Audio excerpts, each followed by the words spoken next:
Найбольшая колькасць злачынстваў за мінулы тыдзень зафіксавана па лініі крымінальнага вышуку – 118. Што называецца, па гарачых слядах на працягу сутак раскрыта 73, 13 з ліку здзейсненых раней. Затрымана 43 подозренные особы.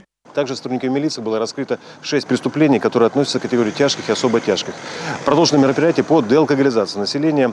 Так, сотрудниками Пружанского РОВД при поддержке ОМОН был задержан 52-летний местный житель, который организовал производство незаконного самогона. В ходе осмотра у него был обнаружен мини-завод и 5000 литров самогонной браги. С начала года сотрудниками милиции уничтожено 261 самогонный аппарат, а также более 25 тонн самогонной браги.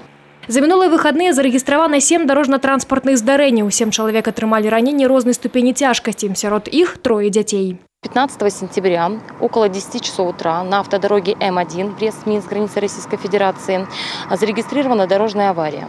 По предварительной информации, 47-летний житель города Минска, управляя автомобилем марки BMW, на 224-м километре автодороги М1 не выбрал безопасную скорость движения, не учел погодные и метеорологические условия, а также состояние проезжей части, в результате чего не справился с управлением автомобиля и допустил съезд в кювет.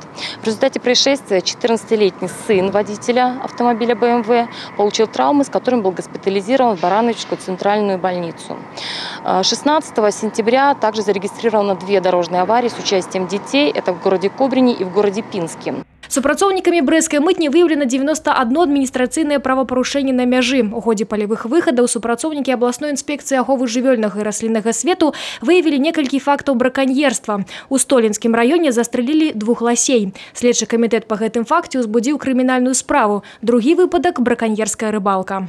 Вблизи водохранилища Споровского были задержаны 2 граждан, которые осуществляли незаконный лов рыбы с использованием 246 метров рыболовных сетей. В ходе ведения административного процесса в отношении одного из граждан было установлено, что последний имеет непогашенную судимость по статье 281, части 2, также за незаконное рыболовство, опять же, на этом же водоеме. Соответственно, на место выявления правонарушения была вызвана следственно-оперативная группа Березовского РОВД для оформления правонарушения, в связи с наличием признаков уголовно наказуемого деяния. 19 пожаров зарегистрировали супрацоўнікі МНС. Загинул 1 человек. Пошкоджены 3 побудовы, 2 адзінкі техники, 560 тонн соломы. Вечером 12 сентября пожар произошел в 3-комнатной квартире в одноэтажном 4-квартирном доме в микрорайоне Граевка. В результате пожара погиб 55-летний владелец квартиры. Причина случившегося устанавливается.